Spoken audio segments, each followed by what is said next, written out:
बिस्मिल्लाहिर्रहमानिर्रहीम। अस्सलाम वालेकुम। खुर्रम रियाज SHO सिटी मुजफ्फरगढ़। ये आज सुबह से सोशल मीडिया पर जमशेद दस्ती साहब के हवाले से एक वीडियो गर्दिश कर रही थी, जिसके हवाले से सोशल मीडिया सार्फिन में बहुत सारे सवालात जन्म ले रहे थे। इस वीडियो से मुताल्लिक इलाका थाना सिटी में जमशेद दस्ती साहब की जो रिहाइश गाह है, वहाँ पर जाकर दरियाफ्त अमल में लाने पर ये बात सामने आई है कि किसी किस्म का कोई भी रेड जमशेद दस्ती साहब की रिहाइश गाह पर कंडक्ट ना हुआ है और ना ही कि किसी किस्म की इनकी फैमिली को हरासा किया गया है। मज़ीद जमशेद दस्ती साहब की जो अहलिया हैं वो आज से 2 रोज़ कबल बरोज़ हफ्ता अपने कागजात नामजदगी के सिलसिले में RO साहब के ऑफिस में आई हैं, जहाँ पर उन्होंने अपने कागजात नामजदगी बाकायदा तौर पर जमा कराए गए।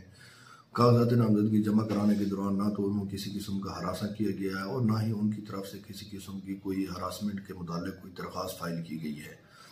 मज़ीद जमशेद दस्ती साहब के माजी के हवाले से बात की जाए तो जमशेद दस्ती साहब 40 के करीब मुकदमात इनके ऊपर दर्ज हैं और इस टाइप की वीडियोस मनफी प्रोपेगंडे और अपनी मनफी सियासत की अक्कासी करते हुए जमशेद दस्ती साहब इलाके के लोगों में खौफ व हरास और इंतशार पैदा करने के लिए ऐसी वीडियोस पहले माजी में भी बनाते रहे हैं।